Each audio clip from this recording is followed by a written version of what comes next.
Let's open up the OG mailbag alongside Joe Giglio. I'm Joe Ovias inside Eford Studios in downtown Raleigh.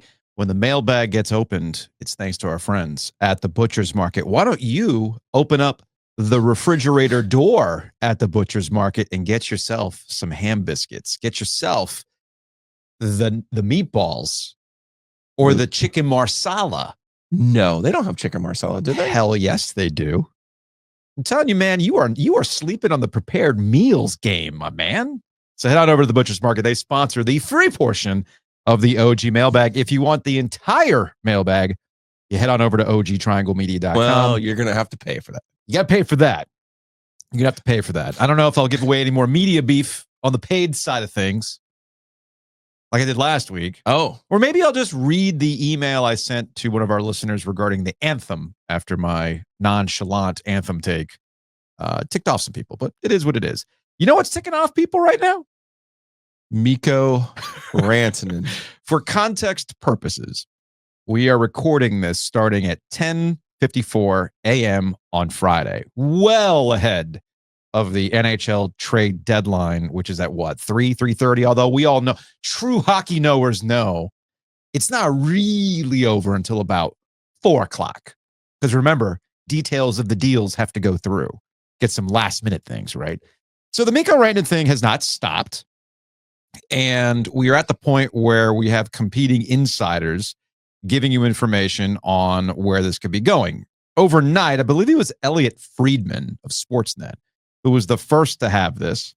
And he put it on Sportsnet this morning, but he was tweeting about it last night. And it reads, late night, early morning trade deadline quickie blog. The biggest news, man, I haven't done a quickie blog in 20 years. Anyway, the biggest news is that Carolina and Dallas have the framework of a trade that would send Mikko Rantanen to Texas, to the Dallas Stars. After the two teams agreed on the particulars, the Stars began negotiations on an extension with the winger. Getting that done or close enough to it that Dallas is comfortable will be critical to completing the trade. One of the reasons Dallas pursued Rantanen is the belief he'd be willing to sign there, but nothing is done until it is done. Obviously, everyone wants to know who's involved. Both teams are tight with details in case the deal goes sideways. This was backed up by Frank Saravalli, who is with Daily Faceoff. That's his website. He says the contract extension was not completed in the overnight hours, and the two sides were expected to resume talks again Friday morning. The trade itself was agreed upon around midnight on the eve of the deadline, with the Hurricanes then granting the Stars and Rantanen's camp permission to begin negotiations. Sources cautioned against the immediate assumption the deal would be brokered, even though Dallas has an inherent advantage as a locale with no state income tax. That's always there. That's why the Panthers were also in play with some of the rumors. The Stars had not hit Rantanen's number in their first pass. This trade is contingent on Rantanen being signed long-term. That is also backed up by Darren Dreger, another hockey insider. He tweeted at 7:45 this morning, there is no deal between Dallas and Carolina for Mikko Rantanen. It appears Carolina may have to go back to the drawing board. Doesn't mean a deal extension with Dallas can't materialize, but it's not there as of now. He then followed that up with another tweet at 10:30 this morning, a mere 27 minutes ago. See where it goes, but I'm confident Dallas were willing to go upwards of $12 million per to extend Rantanen, a big number for the Stars given contract challenges moving forward. Unless something changes, that's well short. Again, that is also short of what has been reported regarding the Carolina Hurricanes contract offer to Mikko Rantanen, but that's where the Dallas location and tax laws come into play with, if you're looking at the raw number, if you believe the Carolina Hurricanes would offer 13, 14, well, that's made up in the fact that there are no state income taxes in Texas, and that's why you can get to around 12 mil. That makes sense. That's where we are as of 10:57 this morning. There's part of me that says they traded for Rantanen, they made a big swing, they reset their roster and what they're doing. Mm-hmm. You just ride it out and take the cap space when the season's over. But there's a big part of me that says that's what you should do. Sure. Now, there's a second part of me that says, if you don't want to be here, there's Bonnie Raitt, I can't make you love me. Right. Right. Just like I can't make you love me, I can't make you want to win the Stanley Cup with me either. Mm-hmm. So I kind of understand the mindset of, well, if you don't want to be here, there's nothing I can do to help you stay. And I don't think your heart's in it. Like, I don't think you want to be here. So you can't roll the dice, I guess, at that point. Because I don't think salvaging like anything from Dallas is that important to me. Yeah. Cap space is the value, not whatever you could get from Dallas. But if he's being obdurate and saying to the Canes, I'm not going to be here, just get rid of me. If he's saying that, flat out saying that, then you trade him. I think, but he has to be saying that, and all we can do is speculate. That's all we can do is speculate. And based on how this story never went away, that the rumors persisted, and we can try to go for galaxy brain. It is clear that he doesn't want to be here. It's one thing to say, I am not going to sign. I want to go to the market. Right. I want to see what my value is. And there's another thing to flat out say to them, I don't want to be here. Right. Those are two different things. I agree. And it has to be, I don't want to be here in order to make a move right now at the deadline. That would otherwise, I would say, fine, you're here. Let's make the best of it. That's what I would say. That's what I would say. Take the cap space at the end of the offseason and move it along, regardless of the Natchez cost and their jewelry cost. Okay. Sure. Regardless. But if he's sitting here being difficult, well, then, maybe you try to. But what are you're not salvaging anything at that point, because now you're also signaling to your team, season's over. Our season is over. Yeah. I mean, you might make the playoffs, but it ain't the same. Yeah. It's not the same thing. You can still, again, I'm not saying when you say season's over, how you go into the rest of the year, how you go into the playoffs is completely changed, because not only have you disrupted the room once already, right? However many, how many weeks ago was it now? 5, 6 weeks last ago? week of January, whatever it was. I mean, I've lost track of time, right? So not only did you disrupt the room and you've gone through this process to try to get things right, to get it to mesh again, everybody, we talked about this with Rod Brindamore last week. Mm-hmm. It's like, hey, he just got here, 4 nations. Now it's time to have the conversation about where your head is at. That was last week. All right. Now you do it again at this time, man, forget it. Yeah. The room dynamics are going to be a mess. You'd have to pull a Jim Rutherford and bring somebody back who's already been here in order, you'd have to go get Vincent Trocheck somehow for him or something like that. So to wrap my points on this, because again, all this stuff is fluid and I'm not going to spend I too much. I kind of miss Vincent Trocheck. Yeah, I do too. Spicy. I do miss Trocheck spicy too. Every time I see him out there with his little spicy face doing spicy things, I'm like, man, the Canes could have used that. That's second center we've been looking for. Yeah, he was actually here. He's here. Oh, it's too bad. To wrap on this, I'm not going to get mad at the Carolina Hurricanes, Eric Tulsky, Tom Dundon for taking a big swing and taking a chance to go get that guy. Of course, you go and get that guy. And remember, let's not retcon how we viewed the deal. Understanding where Natchez was, understanding how things were, what direction they were going, and knowing what you knew at that point, you go, hell yeah, man, you take Mikko Rantanen, put the Finns together, they're boys, let's go. Somewhere Sebastian Aho is probably wondering, was my sauna not good enough here? The original deal included Jesperi Kotkaniemi. If all of this plays out the same way and they were able to shed Kokaniemi's contract, I would say, fine. Even better. Right? But I don't like that they lost Drury. I'm being, and I said that from the jump. Fine. Now, why don't we get into the part about, I'm not being a dick. No, to wrap the point, you take the swing. Let's get into Rantanen. Let's get into who he is. All right. So what is he? Because that's the thing. Who he is. You take the swing, you get it. He gets here. This is a conversation I don't know if people are ready to have. And this is something that's been bothering me when I see the hockey influencers show up in my Instagram reels, or my brother sends me a TikTok of spitting chiclets where I see empty netters on Instagram. And they're like, Carolina, this is something that the empty netters said that was fed to me this morning. The Carolina Hurricanes have to fold as a franchise if they can't get Mikko Rantanen to sign. I'm like, you would never say that about any other organization that actually, if you really think about it, probably should fold. I'm looking at you, Toronto. I mean, for heaven's sake, right? So they would never say that about any other organization. For whatever reason, the Carolina Hurricanes are the punching bag. I think fans have something to do with it.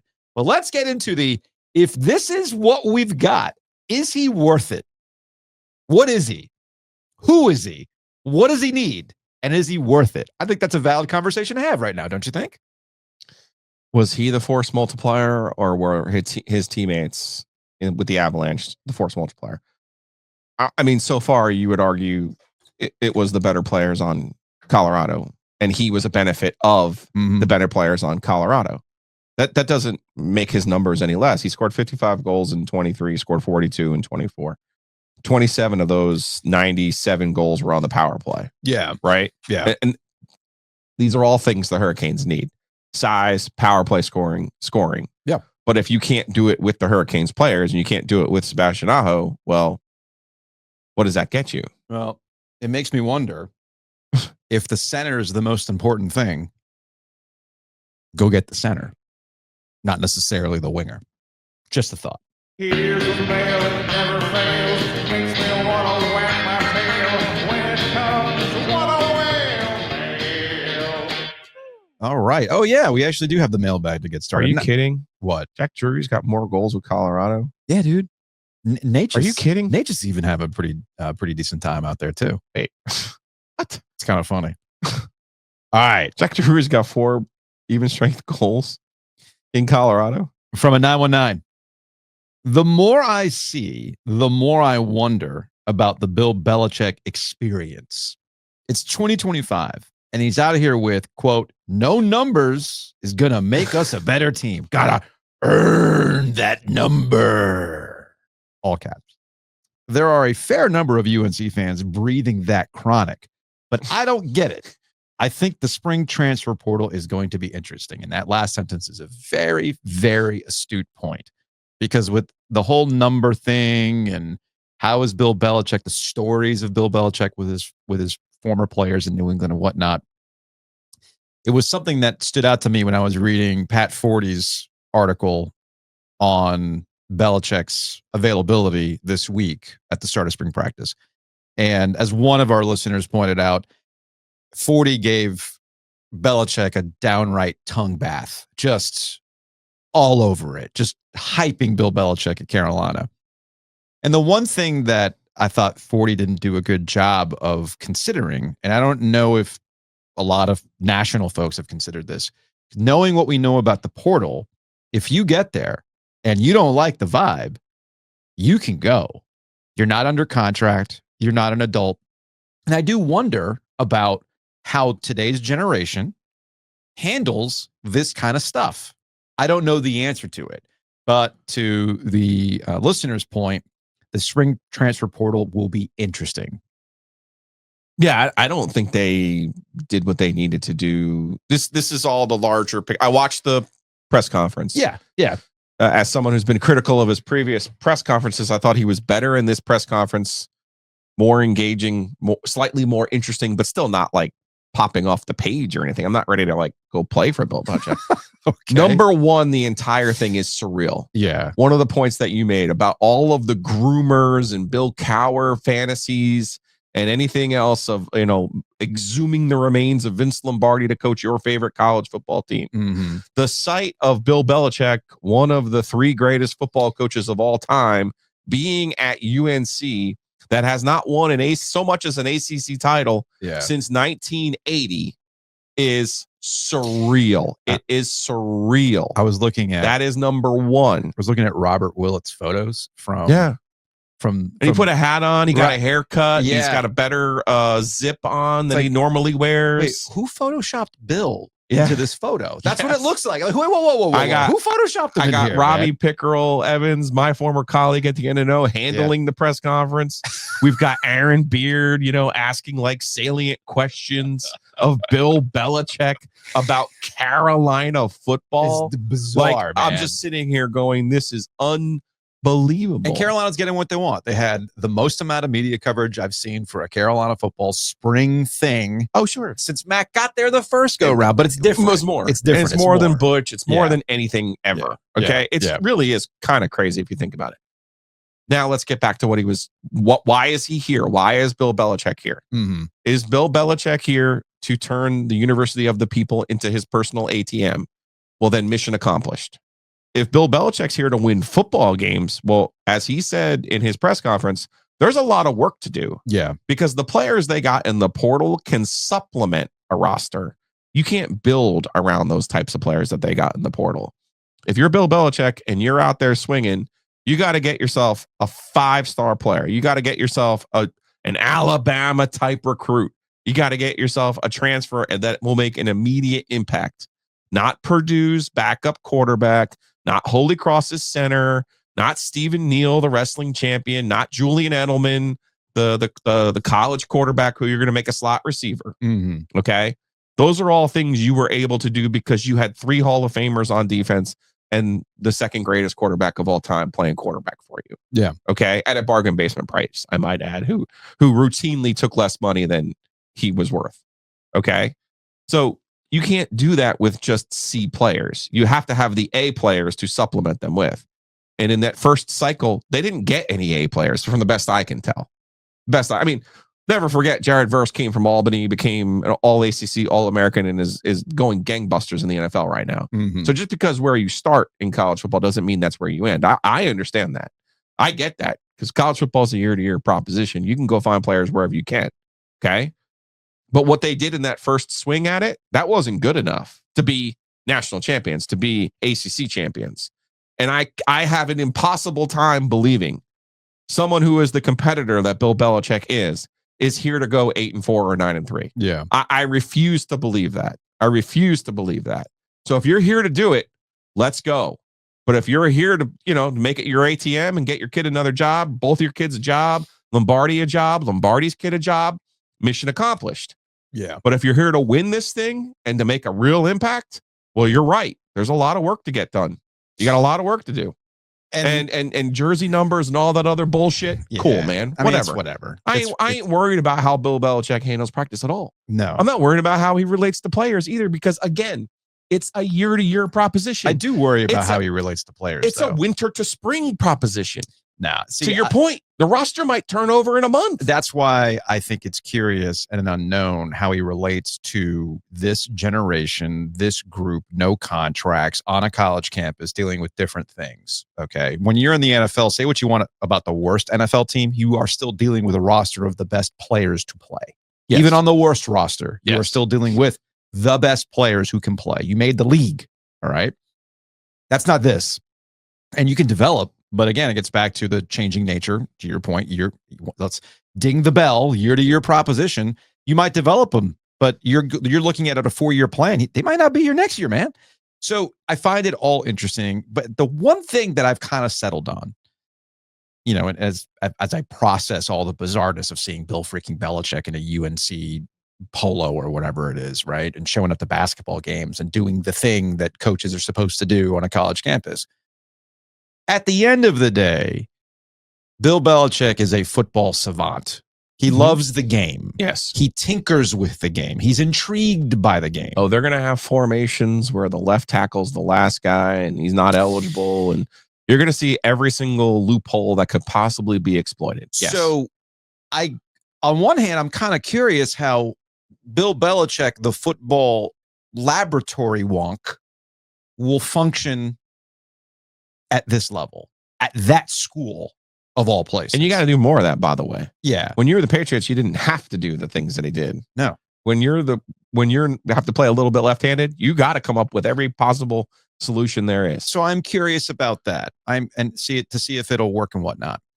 I do wish we get away from the 33rd NFL team stuff. And I'm not trying to single out Pat Forty. He's not alone in this, but people just happily lap that up as if other college football programs haven't positioned themselves as a place to get to the NFL. For fuck's sake, State does it. Okay, we develop you. We get you. Look at the people. Look at our Pac Pros. You think Pac Pros hashtag materialized out of nothing, out of thin air, right? So those are the things that I kind of roll my eyes at, and I wish that the national college football people wouldn't just happily. They have nothing else to write. I guess you don't get to see anything. You don't know. What do they know about the Purdue backup? I'm not sitting here telling you I'm some sort of authority. No, I know what you're saying. I'm saying they have nothing else to write, so they're going to regurgitate what they're told. So I wish they would just kind of move off of that and focus on what I just said. What is Bill Belichick, the football tinkerer, going to come up with? That's the more interesting thing. That's going to be fascinating. That's going to be more interesting. This is the guy who invented the sky kick. Like my only what's regret he see in the college game that other coaches have not been able to see. My only regret is that Kevin Guskiewicz is not at Carolina anymore. If you don't know, Kevin Guskiewicz was instrumental in the kickoff rules as we know them now. Yeah. Because the kickoff is the most dangerous play in football. Yeah. And so Kevin Guskiewicz goes through great lengths to show the danger of the kickoff. And what does Bill Belichick do? Turns it into an even more dangerous play with his sky kick so people can get their head knocked off. Yeah. Like, we were robbed of that opportunity. Yeah, that's true. You've got mail. All right. This came to us from a 336. Hey, Joe, why was the Scheyer ACC Coach of the Year topic not included in yesterday's show, even though it was in the YouTube title and it was never brought up? What a bait and switch. You know what? 336, you're right. That's on us. I think the Delta 9 was kicking in. And when Joe said, wait a minute, There's more? There's more. Why? That was Giglio's cue that he was done and it was time to move Wait, on. what? I just made an amazing point. Can't we just drop the mic? Also, I forgot that Dimitri had something to announce with the Scalar brothers at the Rialto, which that also kind of ate into what we tried to do with a lot of time. But I'm glad you brought it up because actually is a very good mailbag point to bring up now. Okay. So that what the 336 is referencing is that we're now at the end of the year. We got one game to go for Duke. We got Duke Carolina on Saturday, which we got a lot of calls about that. We'll get to that on the paid side. And there's the ongoing debate about what do you do with Jon Scheyer and the ACC Coach of the Year award. Typically, the most cynical way you look at the ACC Coach of the Year award is that you look at the school that nobody had any expectations for. And if they exceeded said expectation, the coach gets rewarded for this. This is why I don't think Roy Williams won an ACC Coach of the Year since like 2005, maybe, when he was at Carolina. Coach K had not won an ACC Coach of the Year since like 2001. Roy won it in 11. In 11? Okay. Yeah, that makes sense. And 6. And then K's last one was in 00. It was 2000. Okay. Well, there you go.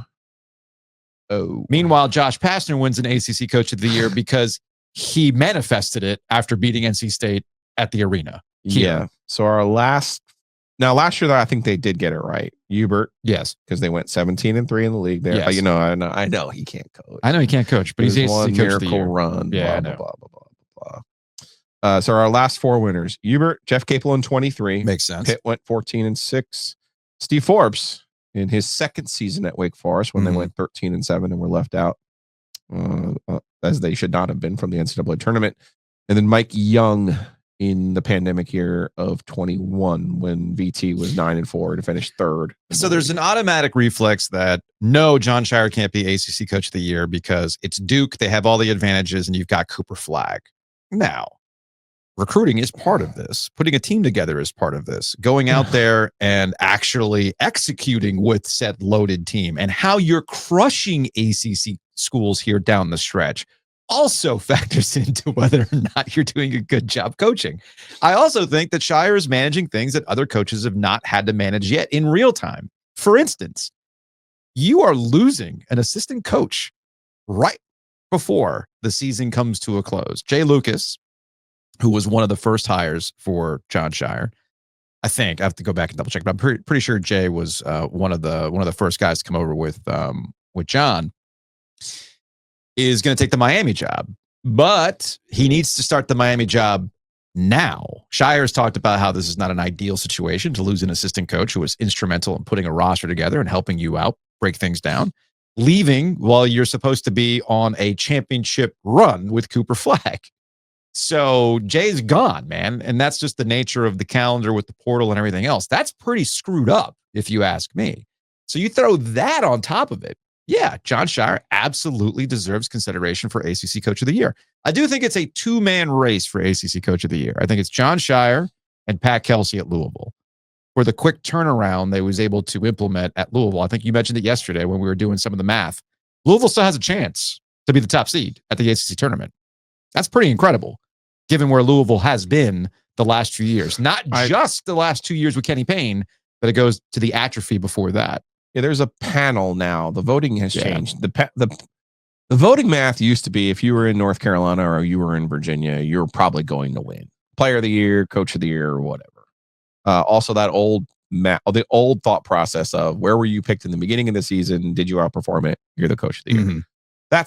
That's gone closer to away under this panel. And the panel is it's your radio guy gets a vote, your coach gets a vote, and the school picks either one or two people who cover you regularly to vote.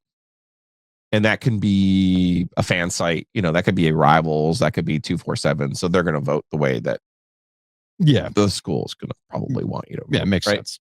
So there are some national types who cover and vote. So the vote the dynamic of the vote has changed as you can see last year with Hubert Davis being first place and winning the award last year. Okay. I can see John winning it for all of the reasons that you spell out. Plus, quite frankly, Duke's just gotten better as the year goes along. That's coaching. That is the telltale sign of good coaching. Great coaching. But I think Kelsey ends up winning this because of where Louisville has been. Yeah. And yes, college basketball is a year-to-year proposition. So what Louisville did last year doesn't really have anything to do with what Louisville's going to do this year, right? No. I'm going to start drinking. I'm going to start doing a shot of Malort every time you say year-to-year proposition. Please don't. I have the worst stomach pains Pat ever. Kelsey shouldn't be rewarded for how bad Louisville was before he got there. Rather, he should be rewarded for the success of Louisville this year with an amazing NIL budget. But I didn't even realize it until Matt Davis pointed it out to me. I didn't realize that they're 17-2 in the league with a home game against Stanford. Like, it's one thing to outperform what other people thought you were going to be. To be 18-2 in your first year in the ACC without an NBA player, that's kind of sort of impressive if you think about it. No, you're right. You're right. All right. The rest of this is going to be on the paid side of things. Head on over to ogtrianglemedia.com. Be part of OG fans. You get the rest of the mailbag. We get into all sorts of stuff. I think there's some Drunk Wolf lore that has been requested. Oh. Yeah. Yeah. A lot of Duke Carolina calls. Call Kelly before we get into that. That's why it's on the paid side. Just saying. Okay.